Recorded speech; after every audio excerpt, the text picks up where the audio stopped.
Olá, seja bem-vinda, seja bem-vindo. Quinta-feira, 30 de janeiro de 2025. Começa agora o Jornal Câmara Notícia. Muito obrigado pela sua companhia, pela sua audiência e participe. Mande a sua mensagem para o número do nosso WhatsApp.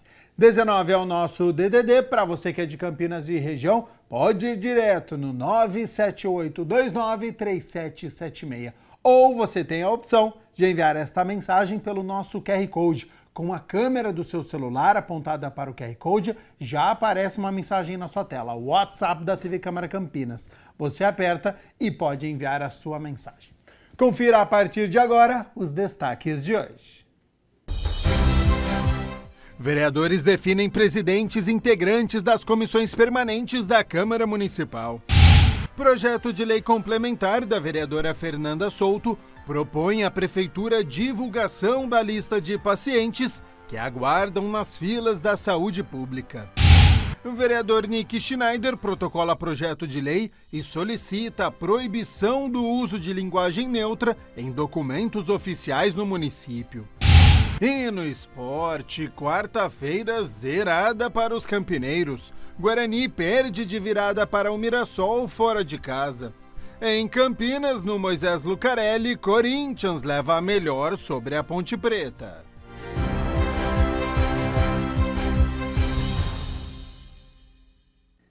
A Associação das Empresas de Transporte Coletivo Urbano de Campinas, a Transurc, está com inscrições abertas para os passeios educativos do programa Escolas nas Garagens. Então, sobre este programa, como funciona, o que é feito, se existe um público-alvo, como faz esta inscrição, eu aciono o repórter André Aranha, que tem as informações. Seja bem-vindo e boa tarde, André. Bom, é isso aí, Gabriel. Boa tarde para você, boa tarde para todo mundo. Pois é, aí uma bela oportunidade, inscrições estão abertas, inclusive o ônibus está aqui bem atrás de mim, para alunos aí dos 5º anos das escolas públicas, municipais, estaduais aqui de Campinas. Estou aqui com o Paulo Bardal, que é justamente o diretor de comunicação e marketing da Transurc, para bater um papo conosco, tirar aí todas as dúvidas. Antes de mais nada, boa tarde, muito obrigado por atender a gente, tudo bem? Boa tarde, André, tudo bem? Graças a Deus. Boa tarde, Gabriel, a todos os ouvintes aí, o pessoal da produção.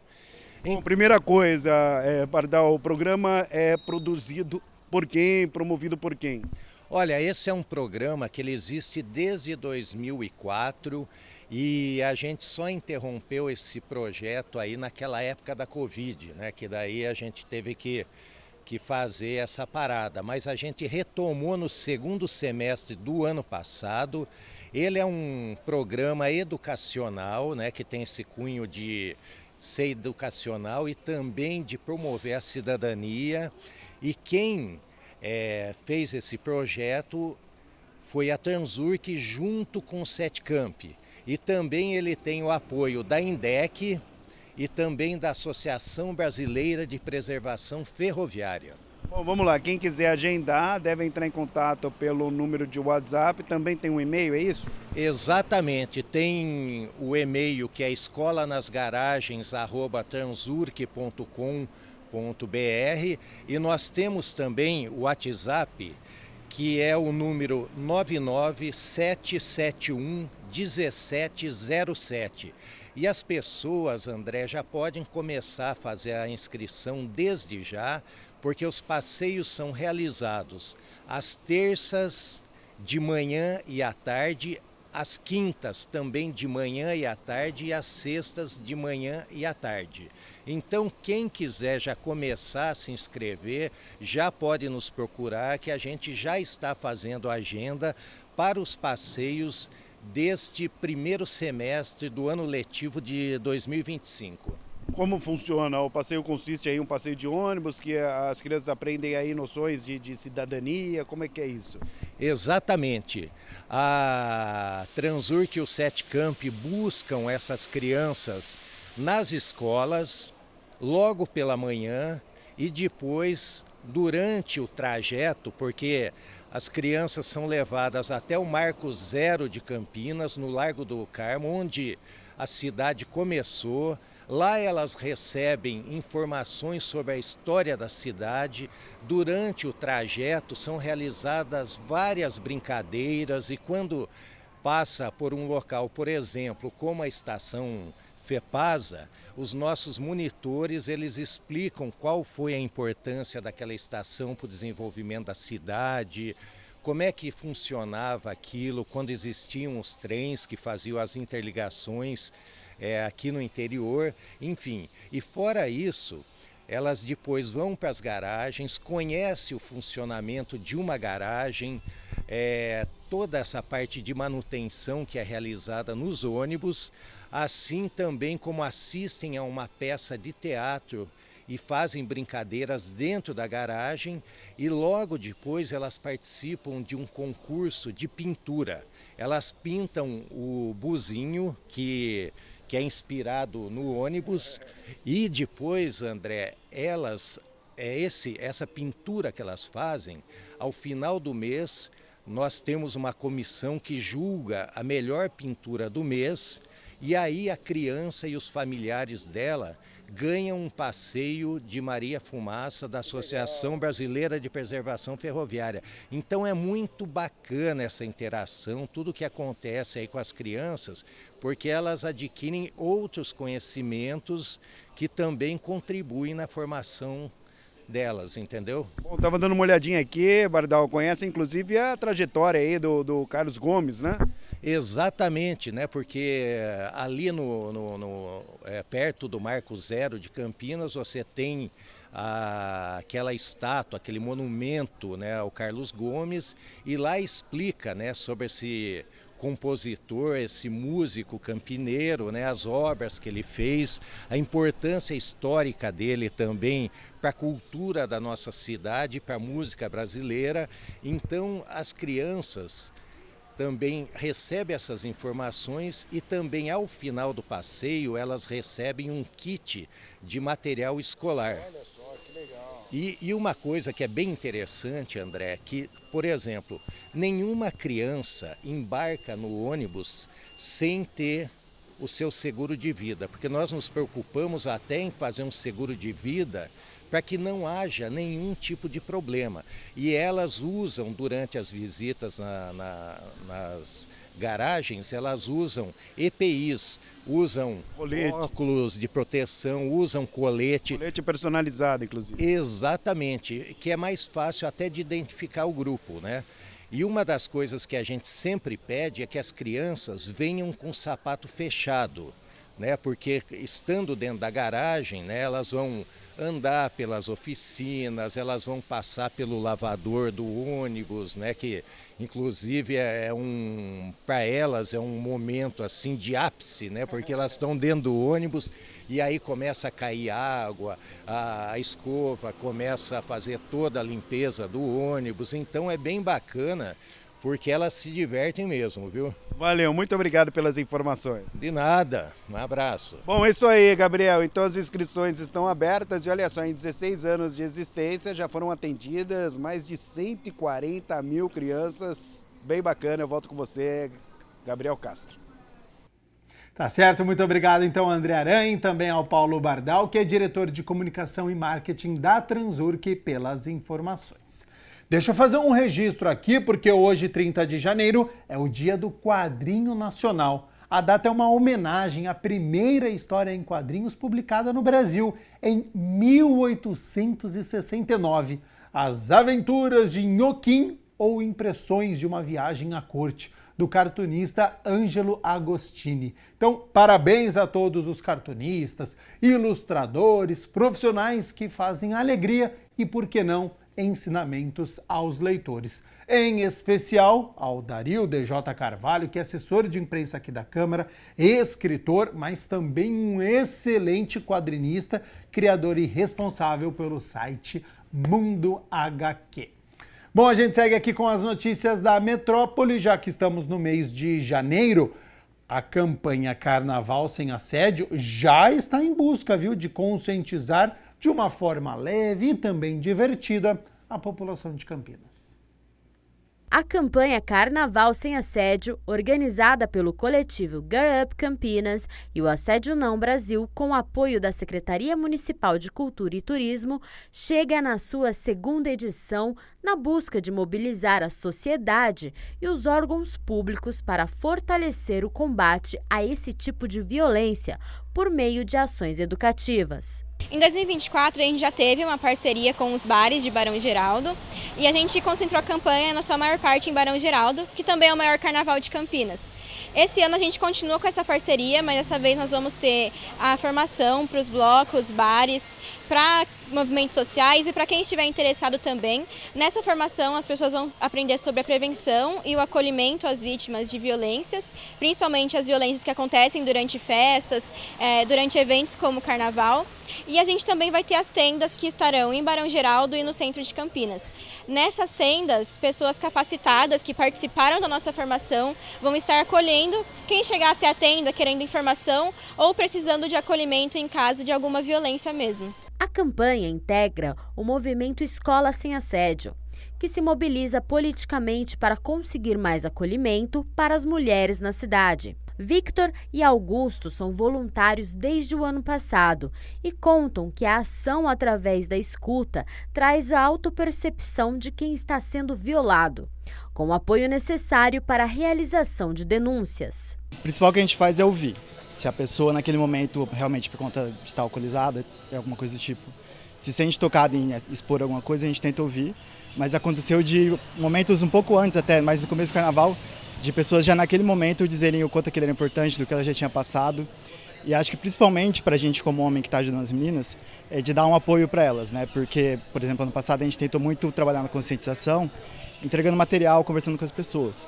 E sempre aparecia algum cara, alguém que, sempre um homem, que tinha alguma fala que machista, mas mais do que isso, que desmerecia o trabalho, sabe? Que fala que o carnaval era assim mesmo, que era normal uma pessoa ser abusada durante o carnaval. E aí vem o nosso papel de, como homem, meio que tentar pôr um basta nisso quando a gente vê que já não é tão, que não está sendo tão produtivo. Essa percepção de violência que a gente sente no Brasil é muito cultural.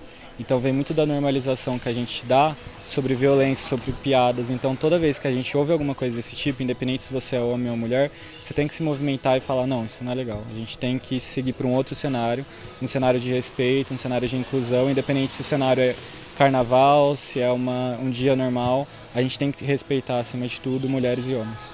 Para quem tiver interesse em ser voluntário pela iniciativa de reforçar o compromisso com um carnaval seguro, respeitoso e inclusivo, acesse a página no Instagram @carnaval.campinas e preencha o formulário. A formação ela é essencial para que a gente tenha um protocolo de acolhimento na cidade mesmo. E, inclusive, essa é uma das nossas lutas aqui em Campinas, para que nós tenhamos mais acolhimento para vítimas na cidade. A gente hoje enfrenta um cenário aqui em Campinas em que o abuso sexual e o abuso infantil vem aumentando cada vez mais, não só em Campinas, mas na região metropolitana como um todo.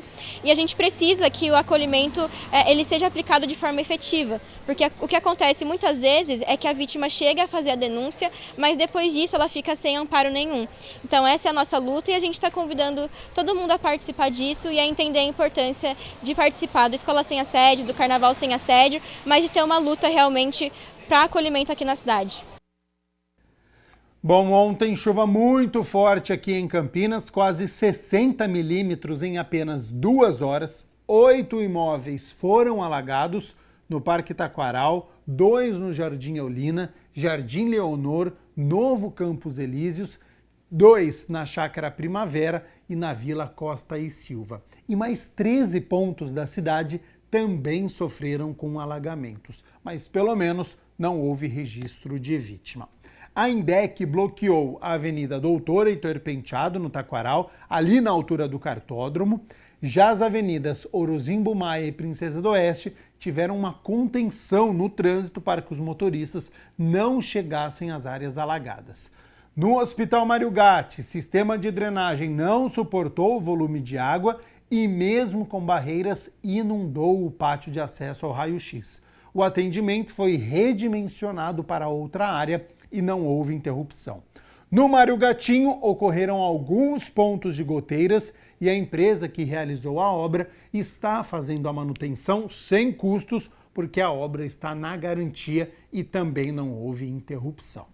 E a Prefeitura de Campinas fechou hoje os parques da região central, da Lagoa do Taquaral, Bosque do Jequitibás, Lago do Café, Bosque Chico Mendes e o Bosque da Paz Yitzhak Rabin, porque o acumulado de chuvas está em 85,7 milímetros em 72 horas, segundo dados aí da Defesa Civil. Já já eu venho com a previsão do tempo para hoje à tarde, para amanhã, mas já adianto que vem mais chuva. Bom, hora das notícias do Legislativo, e os vereadores de Campinas definiram a composição das comissões permanentes para o biênio 2025-2026. De acordo com o regimento interno aqui da Câmara, esses colegiados são de caráter técnico-legislativo e que têm por finalidade apreciar os assuntos ou proposições a eles submetidos, assim como exercer as demais atribuições previstas na Lei Orgânica do município. O regime interno da Câmara prevê que a mesa diretora providencie a organização das comissões permanentes, todas com 5 membros titulares e suplentes, exceto a de Constituição e Legalidade, que tem 7 membros, definidos a partir da proporcionalidade das bancadas parlamentares. Ao todo, são 112 vagas distribuídas em 22 comissões permanentes, lembrando que a Comissão de Honraria é uma comissão especial e não entra neste cálculo. Então, confira como ficou cada uma delas. A Comissão de Constituição e Legalidade, que terá como presidente o vereador Otto Alejandro, do PL, tem como membros titulares os vereadores Nelson Ossiri, do PSD, Roberto Alves, do Republicanos, Mariana Conte, do PSOL, Eduardo Magoga, do Podemos, Wagner Romão, do PT e Felipe Marquesi, do PSB. A Comissão de Finanças e Orçamento tem o vereador Carlinhos Camelô como presidente e conta também com os vereadores Luiz Cirilo, do Podemos, Fernanda Souto, do PSOL, Luiz Iabico, do PSB e Nick Schneider, do PL. O vereador Arnaldo Salvetti, do MDB, vai presidir a Comissão de Política Urbana e tem também os vereadores Nick Schneider, Carmo Luiz, Carlinhos Camelô e Wagner Romão. Na Comissão de Política Social e Saúde, o vereador Paulo Haddad retorna à presidência do colegiado, que conta também com os vereadores Dr. Ianco, do PP, Nick Schneider, Fernanda Souto e Felipe Marquesi. O vereador Luiz Cirilo, do Podemos, é o presidente da Comissão de Economia e Defesa dos Direitos do Consumidor, que conta também com os parlamentares Benê Lima, do PL, Luiz Iabico, Carlinhos Camelô e Gustavo Peta. Na Comissão de Educação e Esporte, são membros os vereadores Benê Lima, Guida Calisto, do PT, Roberto Alves, Carlinhos Camelô e Dr. Ianco. Lima é quem vai presidir a comissão. Na administração pública, que será presidida pelo vereador Rubens Gás, do PSB, Nick Schneider, Gustavo Peta, Igor Diego e Arnaldo Salvetti são os titulares. O vereador Carmo Luiz, do Republicanos, vai presidir a Comissão de Direitos Humanos e Cidadania, que tem como membros Benê Lima, a vereadora Paula Miguel, do PT, Permínio Monteiro e Mariana Conte. A Comissão de Assuntos de Segurança Pública tem como presidente o vereador Herbert Ganem, que tem também a participação de Arnaldo Salvetti, Carlinhos Camelô, Nick Schneider e Wagner Romão. Dr. Ianco é o presidente da Comissão de Ciência e Tecnologia da Câmara. Os vereadores Gustavo Peta, Paulo Haddad, Luiz Iabico e Arnaldo Salvetti compõem a comissão. Na Comissão de Assuntos da Região Metropolitana de Campinas estão os vereadores Eduardo Magoga, Carmo Luiz, Paola Miguel, Carlinhos Camelô e Vini Oliveira, do Cidadania. Magoga é quem vai presidir o grupo. Igor Diego, do Republicanos, é o vereador que preside a Comissão de Cultura, que tem também como membros os parlamentares Benê Lima, Herbert Ganem, Paola Miguel e Permínio Monteiro, do PSB. A Comissão de Defesa da Criança, do Adolescente e da Juventude tem como presidente o vereador Roberto Alves e conta também com Gustavo Peta, Débora Palermo, Guida Calisto e Rubens Gás. A de Proteção e Defesa dos Direitos dos Animais tem o vereador Permínio Monteiro, do PSB, como presidente. O grupo é formado também por Carmo Luiz, Herbert Ganem, Paulo Haddad e Débora Palermo. A vereadora Mariana Conte é a presidente da Comissão da Mulher, que tem como titulares Débora Palermo, do PL, Guida Calisto, Paola Miguel e Fernanda Souto. O vereador Luiz Abico está à frente da Comissão de Meio Ambiente. O colegiado é formado também por Benê Lima, Herbert Ganem, Wagner Romão e Rubens Gás.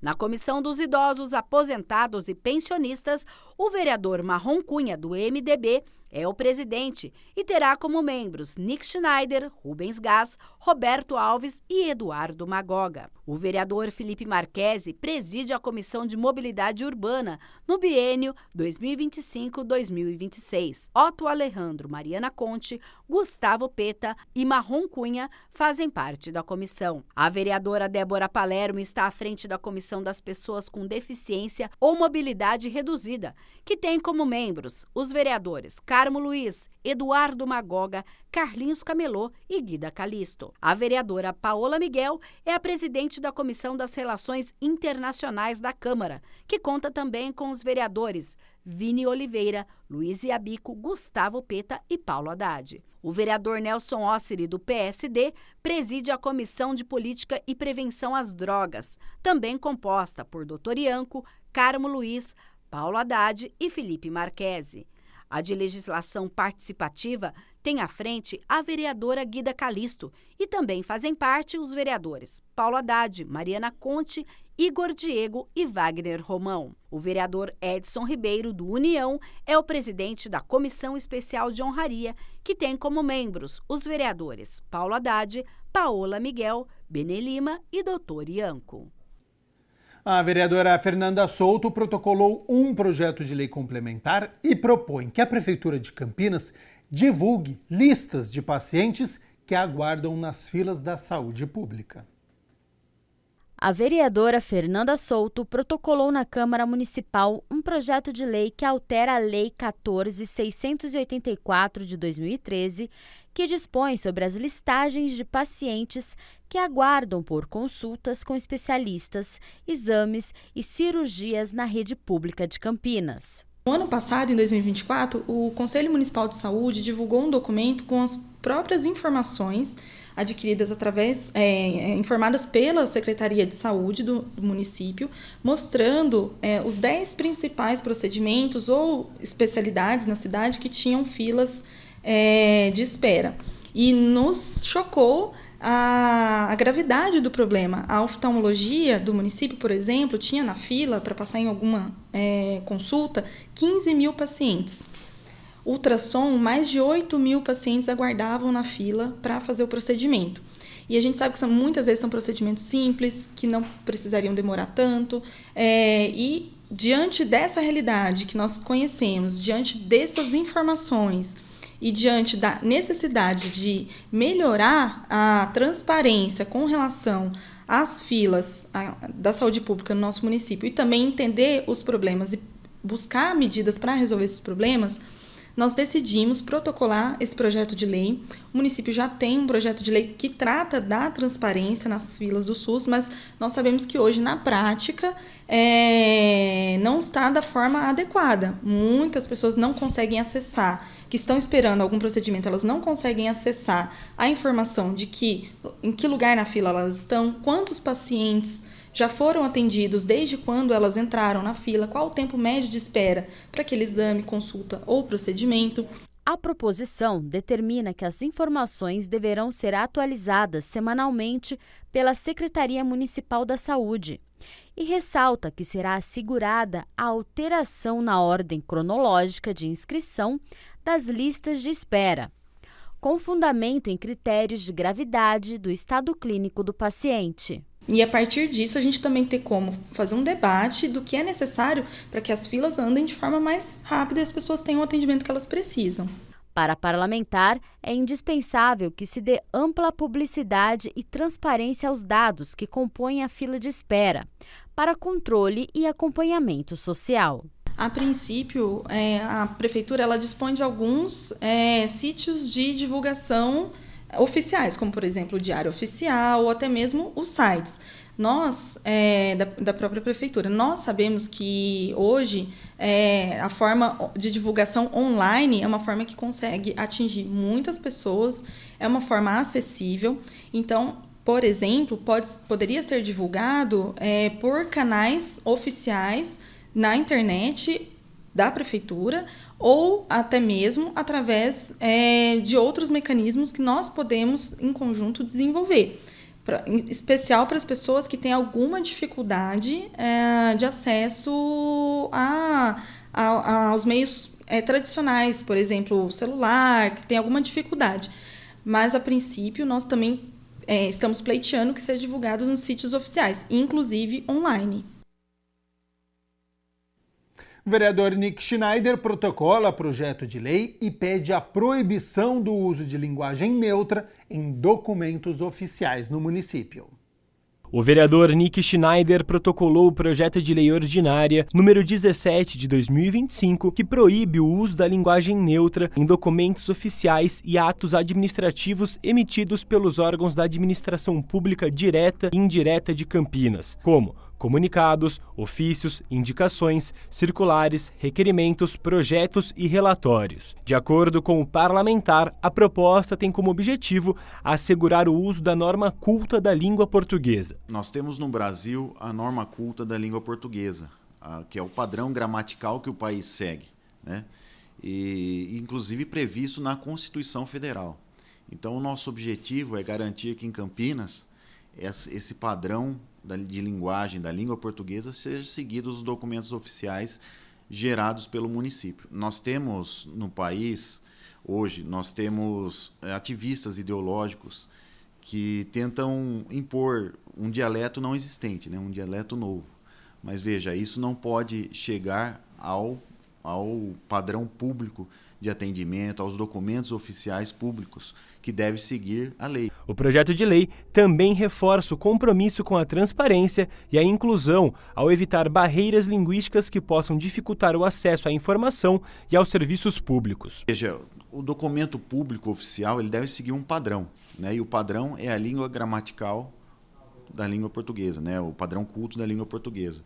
Então não cabe ao agente público criar novas interpretações da gramática brasileira, gramática portuguesa, né? Então eu acredito sim que pode confundir, e mais do que isso, é um erro, né? É um erro de português, né? Então isso que a gente, veja, nem precisaria, né? Nós vivemos num mundo que as verdades têm que ser ditas e repetidas porque há muita deturpação, né? Então, esse projeto visa apenas garantir a correta aplicação da língua portuguesa no município de Campinas nos documentos oficiais.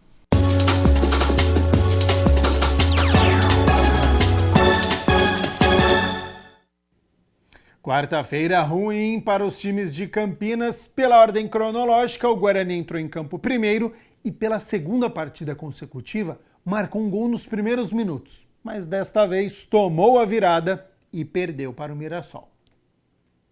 Logo aos 3 minutos, o Mirassol saiu jogando errado. Luiz Miguel recuperou, tocou para o João Marcelo. O jovem, rápido, virou e bateu no cantinho de muralha. 1-0 Guarani. Só que o Mirassol respondeu aos 16 minutos e foi fatal. Cruzamento da direita, rasteiro e Gabriel desviou. Tudo igual 1-1.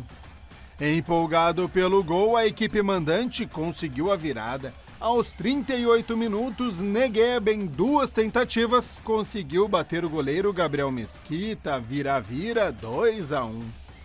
Mas o Bugre não se deu por vencido. João Marcelo viu muito bem a passagem de Giovani, que mesmo com pouco ângulo, conseguiu chutar entre a trave e muralha e deixou tudo igual, 2-2, só no primeiro tempo. E ainda deu tempo na primeira etapa de João Marcelo deixar o zagueiro na saudade e cara a cara chutar fraco em cima de muralha. Que chance!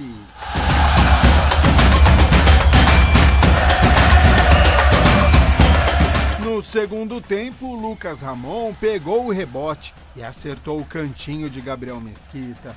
E ficou nisso, Mirassol 3, Guarani 2. Derrota que pelo menos não teve muitas consequências. O Bugre segue na liderança do Grupo B com 7 pontos. O Santos perdeu mais uma, está em segundo com 4, mesma pontuação do Red Bull Bragantino, e a Portuguesa na lanterna com apenas 2 pontos. O Bugre volta a campo no domingo, 6h30 da noite, contra o Palmeiras, aqui em Campinas, no Brinco de Ouro. Lembrando, desde já, torcida única, apenas torcedores do Guarani. É uma determinação do Ministério Público. E ontem, depois que a chuva deu uma trégua, a Ponte Preta recebeu o Corinthians em um gramado que ainda estava encharcado, né? Primeiro tempo em que a bola teve dificuldades para rolar, mas no segundo tempo, quando o gramado melhorou, o Corinthians foi superior. Aos 17 minutos, Igor Coronado deu ótimo lançamento. Yuri Alberto ganhou de Danilo Barcelos e cara a cara parou em Diogo Silva, defesaça. Aos 23 minutos, Martínez pegou o rebote da entrada da área e acertou o cantinho e novamente Diogo Silva foi buscar.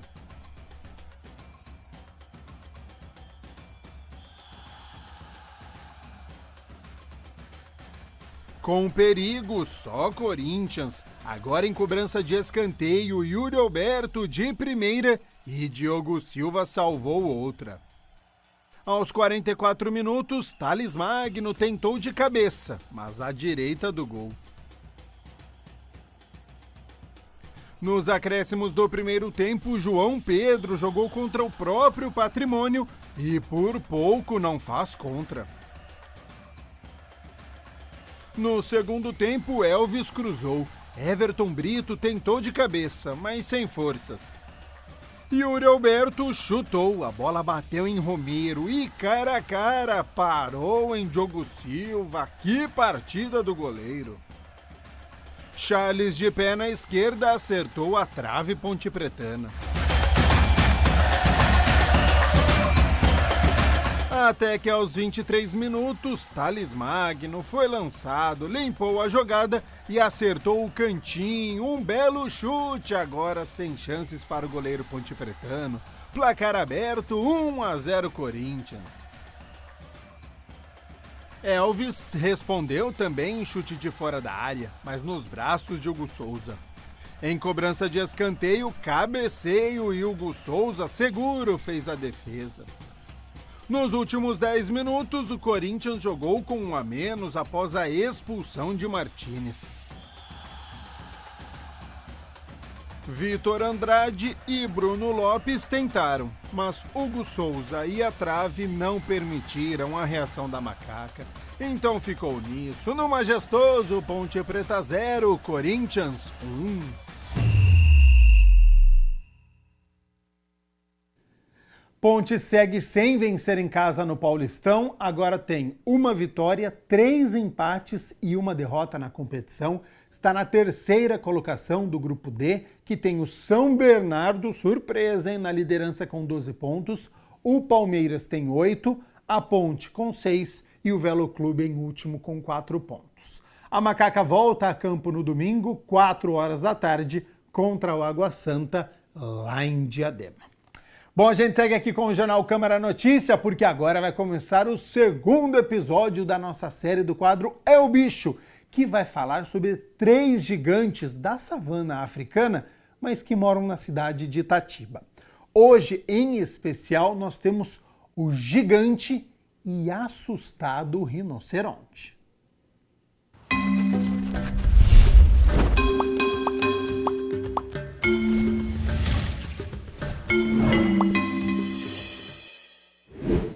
Conhecido pela sua extrema força e por ser um gigante gentil, no É o Bicho de hoje você vai conhecer todas as características de um animal muito forte, o rinoceronte.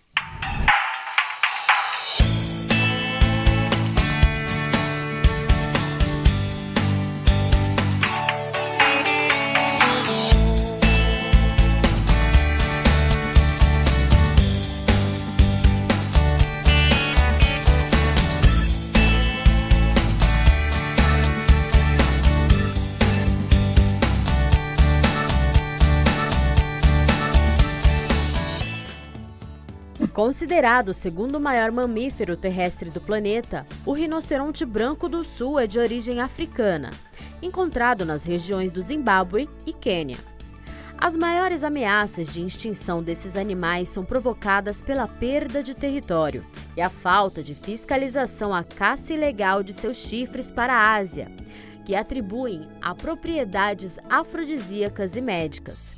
Porém, não existe nenhuma comprovação científica sobre esses poderes de cura, mostrando que a morte de tantos animais foram inúteis.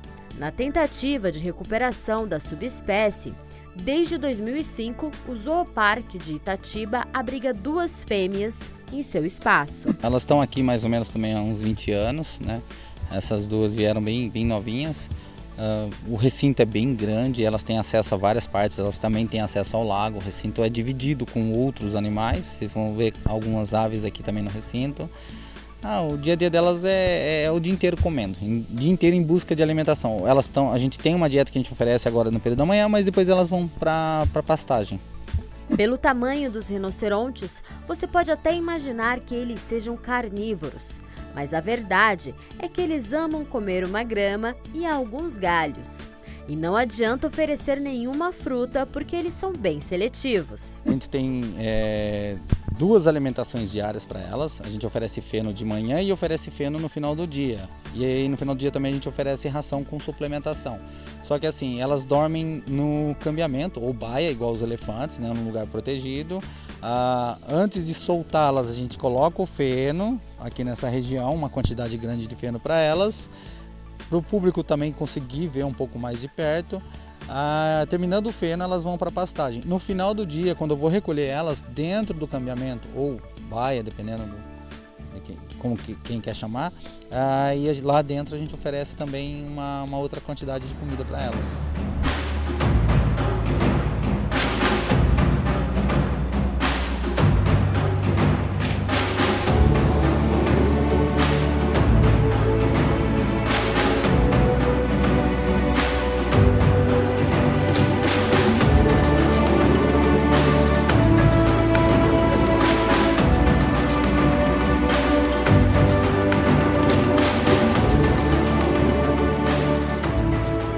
Os rinocerontes são animais de difícil reprodução e é através de um projeto pioneiro na América Latina que o Zooparque avança em pesquisas e muito trabalho para a conservação da espécie. A gente está no todo o projeto ainda, então não tem filhote ainda.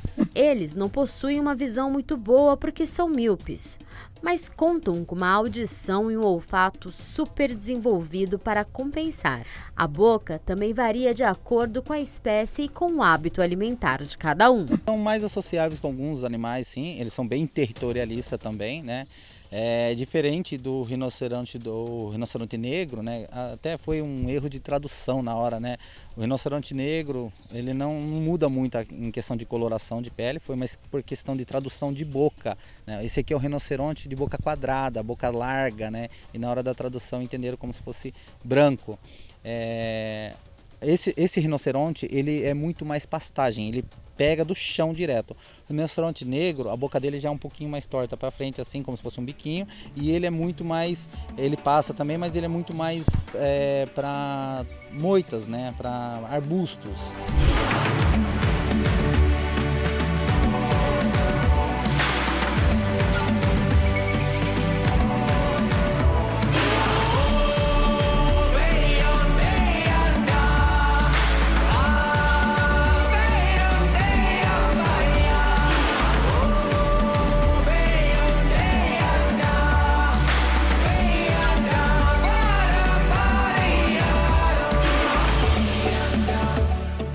Além de passar o dia pastando na grama, os rinocerontes adoram tomar banho de lama. Isso para se protegerem de queimaduras do sol e também das picadas de insetos. No finalzinho da manhã eles já vão procurar o barro, vão deitar, vão se lamecar inteiro, porque ajuda a se refrescar e também a proteger dos insetos e do sol. Os insetos incomodam também, né? E é por isso que eles tomam esse banho de barro para ajudar a proteger, né? Eles eles tentam resolver da melhor forma. Lógico que no zoológico a gente ajuda eles, a gente tem um cuidado, uma prevenção para que esses insetos não incomodem tanto eles. Mas eles adoram o banho de barro para se proteger também dos insetos. Para a surpresa de muitos, alguns rinocerontes sabem nadar, mas nem todos conseguem. O rinoceronte já não tem essa habilidade de nadar, né?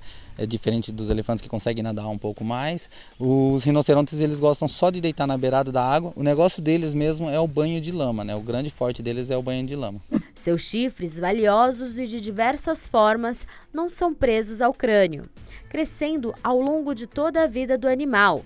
São feitos de queratina, a mesma proteína que compõe os cabelos e as unhas humanas. Na base do chifre você consegue ver pequenos pelos crescendo, e o chifre deles são pelos crescendo elas têm a manutenção diária do chifre, elas ficam esfregando em regiões, elas precisam de pontos para esfregar, né? Tem uma madeira ali que elas fazem a manutenção desse chifre diariamente, e isso que vai fazendo o crescimento, né? Tanto é que é um animal caçado por causa desse chifre, né? Mas isso daí é o mesmo material da unha e do cabelo. São pelos que vão crescendo, ela vai lixando, vai macerando, vai esmagando esses pelos e arrumando como se fosse um cabelo mesmo, penteando para trás. Ela vai arrumando e vai tendo o desenvolvimento do chifre.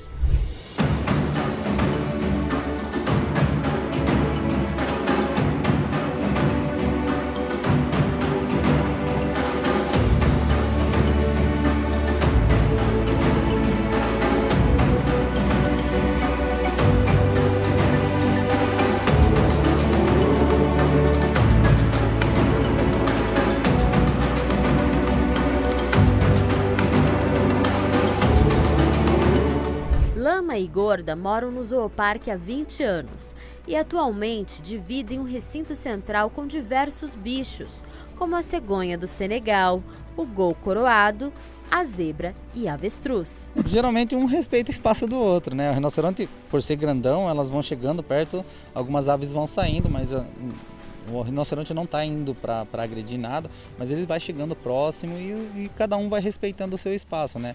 A gente tem também jacaré no lago lá, então é bem social a vida deles aqui, bem tranquila.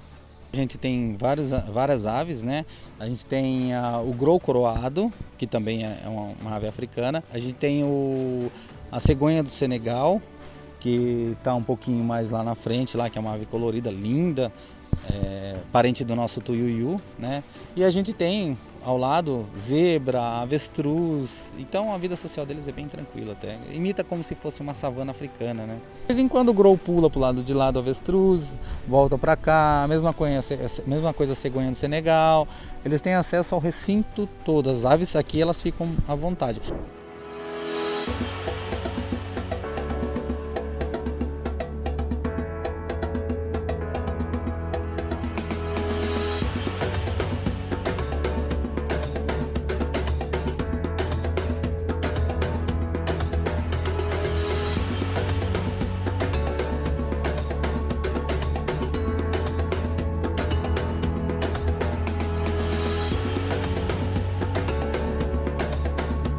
A vida livre dos pássaros é composta por uma variedade de alimentos do recinto, que serve de abrigo e conservação de espécies que correm sério risco de desaparecer para sempre. Aqui a gente tem uma dieta de peixes, tem sim alguma carne que a gente oferece, isso é a cegonha do Senegal. Grou coroado a gente oferece ração para eles, avestruz também a gente oferece ração, e daí lá do lado de lá que a gente não consegue ver muito bem, tem uma outra ave que é uma outra cegonha chamada marabu, que também a gente oferece carne e peixes para eles.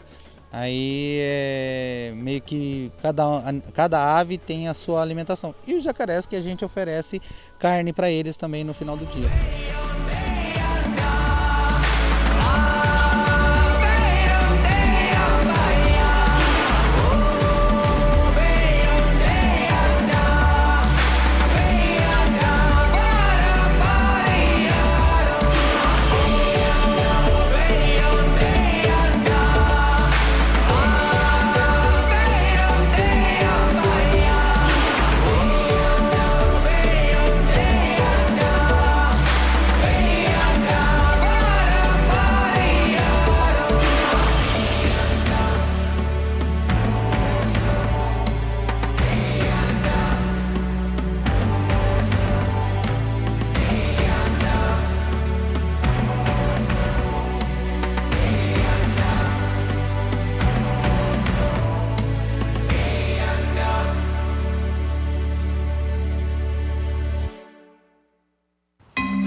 Você sabe o que é lipedema? No quadro de hoje, uma especialista no assunto vai explicar sobre essa condição crônica que afeta milhares de mulheres no Brasil e que pode piorar com as altas temperaturas. Embora não haja uma cura definitiva, a boa notícia é que alguns tratamentos ajudam a reduzir os sintomas, o desconforto e a progressão da doença.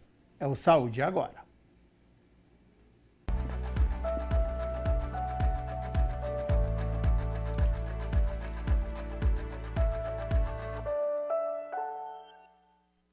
Olá pessoal, mais um Saúde Agora começando aqui na programação da TV Câmara Campinas. Hoje nós vamos falar sobre lipedema. Estima-se que entre 10% e 11% das mulheres brasileiras sofram com o lipedema, segundo a Sociedade Brasileira de Angiologia e de Cirurgia Vascular. Mas o diagnóstico ainda é raro, o que prejudica o tratamento e a qualidade de vida das pacientes. Quem vai explicar tudo sobre esse assunto é a cirurgiã vascular e angiologista Tatiana Lousada. Doutora Tatiana, muito obrigada pela sua participação aqui no nosso quadro. Bom dia, eu que agradeço o convite. Vamos explicar primeiro para o pessoal que está em casa o que é o lipedema. Isso é uma doença, doutora? Sim, lipedema é uma doença crônica que não tem cura e ela pode ser progressiva. Então, o lipedema é um acúmulo anormal de gordura em algumas partes do corpo, que normalmente atinge coxa, região do quadril, braços, pernas, e aí ela provoca um dismorfismo corporal. Então, normalmente é aquela paciente que tem um tronco bem fininho, mas tem aquela perna mais grossa, o joelhinho, tem impressão que o joelho, né, até uma expressão que as pacientes usam no consultório, tem impressão que o meu joelho é gordo, a perna mais grossinha e o braço também. Então é aquela paciente que ela é bem magrinha aqui no tronco, mas que tem esse depósito de gordura em algumas outras regiões do corpo, o que provoca o dismorfismo corporal.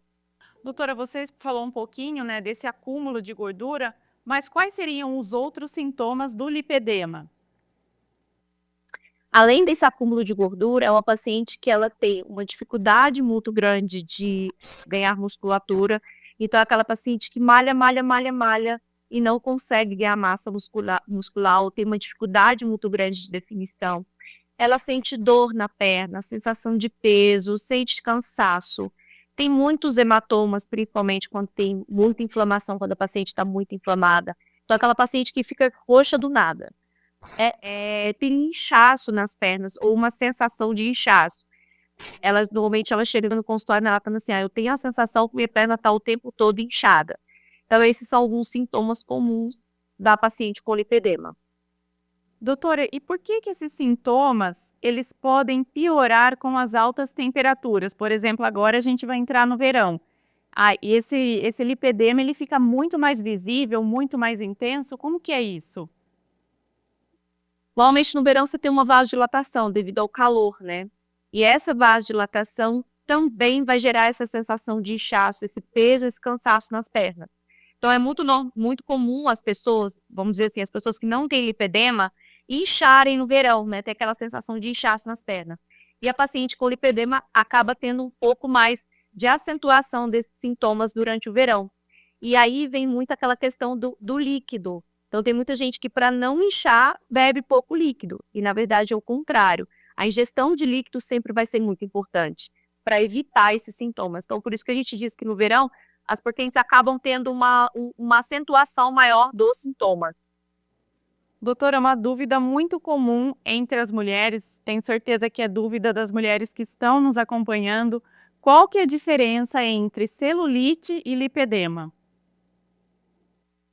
A paciente com celulite, ela não vai ter todos os sintomas que eu relatei, né? Essa dor, sensação de peso, cansaço, ela não fica roxa com facilidade, né? E normalmente com pouco tratamento estético que ela faz, ela já tem essa melhora do aspecto da celulite. Além disso, são pacientes que têm um ganho de massa, uma definição muito importante na perna. Então, são pacientes que, por exemplo, chegam no consultório com uma perna definida, quando vem aquela dúvida, né, com relação se é lipedema ou não. Tem uma perna definida e que tem a presença de celulites ali disperso na perna, não tem aquele acúmulo em algumas regiões, entende? Então, por exemplo, a paciente com lipedema tende a ter uma tendência maior acúmulo na região do quadril, no joelho ou até mesmo logo abaixo do joelho, né, como se fosse uma gordurinha que fica ali naquela região. Já a paciente com celulite, ela não tem todos os sintomas, são nódulos menores, vamos dizer assim, quando a gente apalpa a pele da paciente, e não vai vir todos aqueles sintomas associados principalmente. Doutora, o que causa o lipedema? É um fator genético que está aí por trás? Como que a gente explica isso? A principal causa vai ser a genética, né? Na verdade, assim, mais de 70% dos casos vão ser por genética. Mas a célula do lipedema, a célula de gordura, ela sofre uma influência hormonal muito grande. Então, normalmente, aquela paciente que, ou durante a adolescência, aí ela começa a sofrer com a perninha mais grossa, ela vê que ela tem a perninha mais grossa do que as coleguinhas do colégio, ou durante a gestação, que ela ganha um pouco mais de peso, essa perna se torna mais grossa, começa esse dismorfismo corporal, porque mesmo depois da gestação, quando ela perde o peso que ela ganhou, ela mantém essa coxa mais grossa, ou até mesmo durante a menopausa. Outro período também que pode ocorrer é quando o paciente tem grandes oscilações de peso, né, que são justamente, pode acontecer nesses períodos, coincidentemente nesses períodos.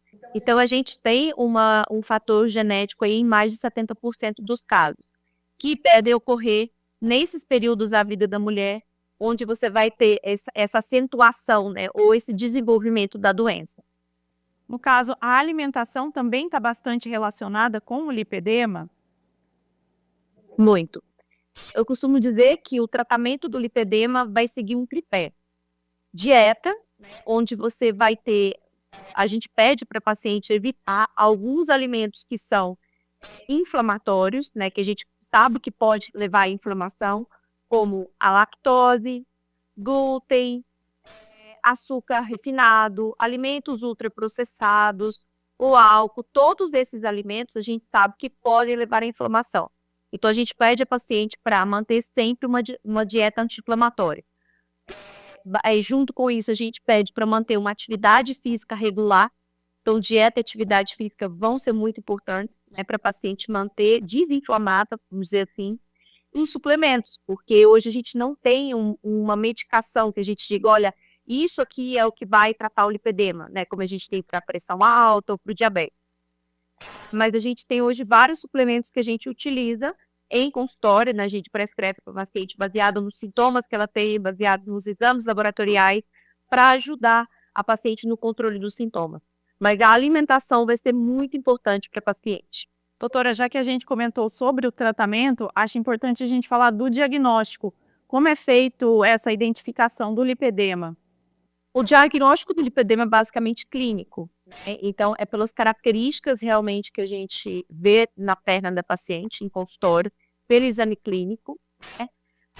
Pelo histórico da paciente também. Então, a gente colhe esse histórico de vida da paciente. Lipedema é uma síndrome, né? Hoje é considerado uma síndrome, então ela pode ter outras doenças associadas, como doença cardíaca, uma tireoidite Hashimoto. E aí, baseado nesse histórico da paciente, no exame clínico, a gente faz o diagnóstico. Mas a gente também pode lançar mão de outros exames para auxiliar, né, e também para ir acompanhando essa paciente. Então, no mesmo momento da consulta, a gente também faz o Doppler venoso, que é para ver a parte circulatória da paciente, porque 50% dos casos a paciente vem com um quadro de insuficiência venosa associada, o que pode confundir um pouco o tipo de dor da paciente, tá? Então, 50% dos casos ela vem com essa doença associada e a gente faz o exame. Um outro exame também que a gente pode lançar mão é a densitometria de corpo inteiro, onde a gente vê, onde ele mostra, né, os dados, quanto que a paciente tem de gordura, de osso e de músculo no corpo. E aí me mostra a proporção corporal dessa paciente. Isso também é importante para a gente ir acompanhando, vendo a evolução dessa paciente. Agora, doutora, uma outra dúvida. Os homens também podem ter lipedema? Não, os homens a gente não tem relato de casos do lipedema. É realmente pela célula de gordura ter essa afinidade maior pelo estrogênio presente no corpo da mulher. Falando um pouquinho da menopausa e da reposição hormonal, elas estão relacionadas também diretamente com o surgimento do lipedema? Algumas pacientes podem manifestar o lipedema durante a menopausa. Antes a gente acreditava que seria até um fator de melhora, né, durante a menopausa, devido àquela queda hormonal, a paciente não manifestar os sintomas, mas hoje a paciente pode manifestar os sintomas no lipedema, na menopausa, ou ter uma acentuação desses sintomas na menopausa, tá? Mas a reposição hormonal não é uma contraindicação. Pelo contrário, se a paciente tiver um médico habilitado que saiba fazer essa reposição hormonal de forma correta, pode até mesmo ajudar no tratamento do lipedema.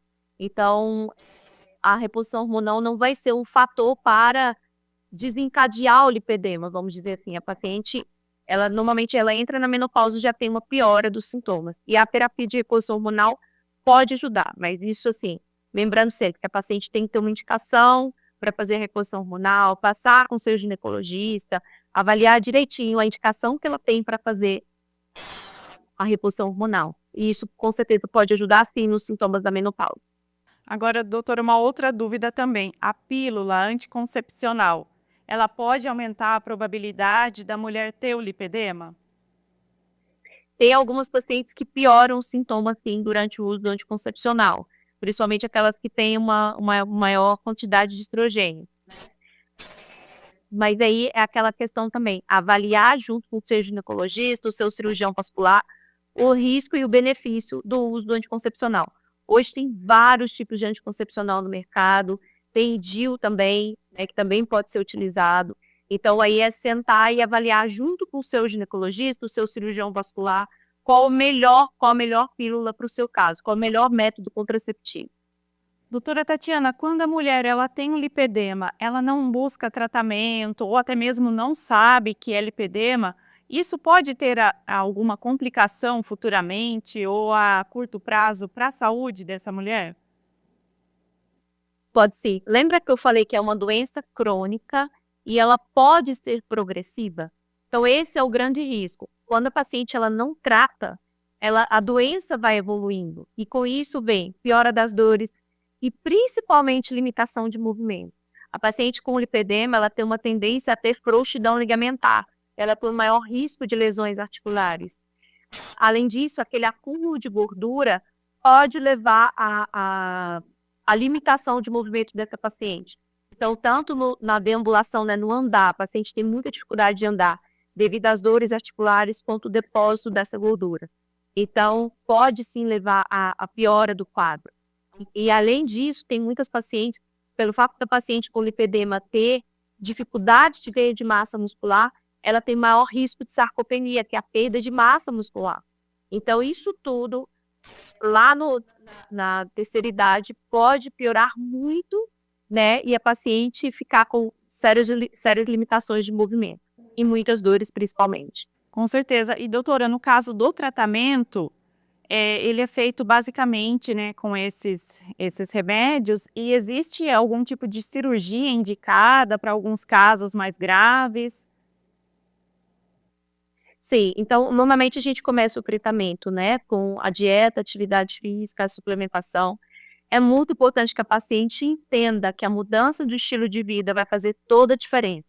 Então, eu costumo dizer assim que é algo para a vida inteira.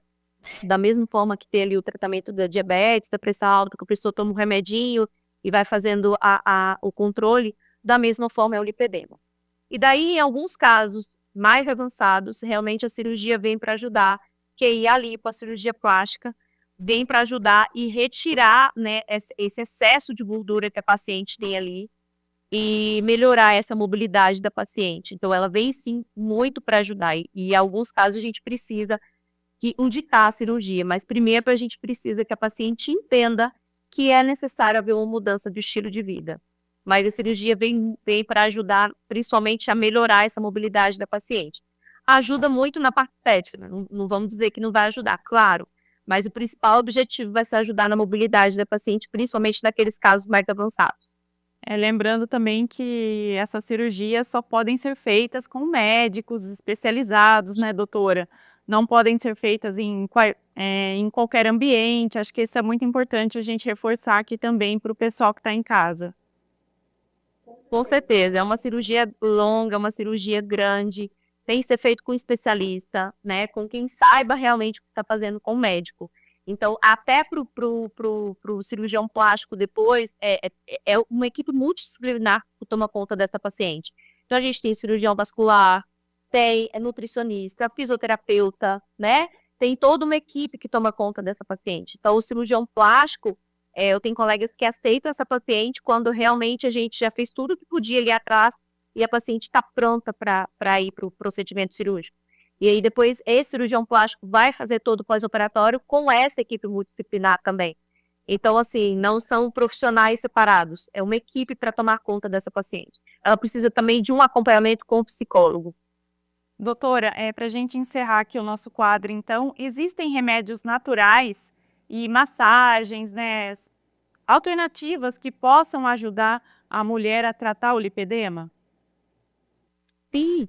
A drenagem linfática, por exemplo, a gente recomenda muito, não aquela massagem, eu vou usar um termo aqui que é usado aqui na região nossa, aquela massagem modeladora.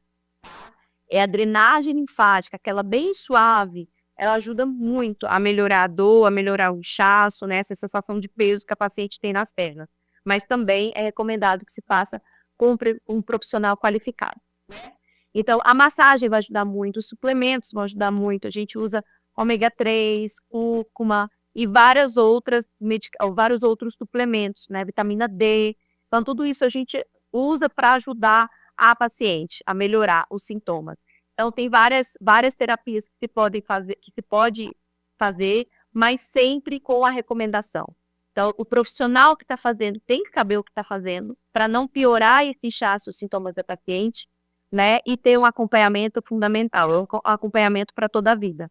Tatiana, queria agradecer a sua disposição e a sua participação aqui no Saúde Agora.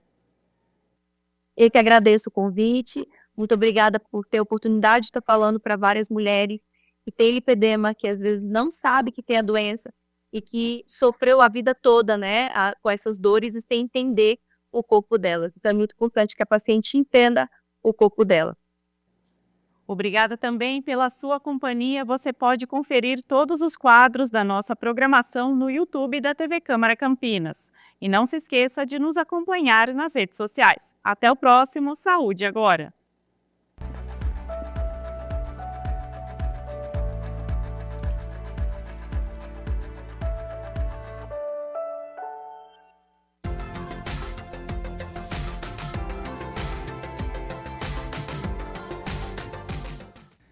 Alta nebulosidade, instabilidade atmosférica, então muita atenção porque tem previsão de mais chuva para agora à tarde, com risco de temporal, ventos fortes, descargas elétricas. E segue essa previsão para amanhã, sexta-feira, viu? Então continua tempo fechado e mais chuva. As temperaturas nesta sexta-feira, mínima de 20 graus, amplitude térmica pequena, porque a máxima não passa de 26 graus. O Jornal Câmara Notícia fica por aqui. Muito obrigado pela sua companhia, pela sua audiência. Continue na nossa programação e nos vemos amanhã na sexta-feira ao meio-dia. Até lá. Tchau, tchau.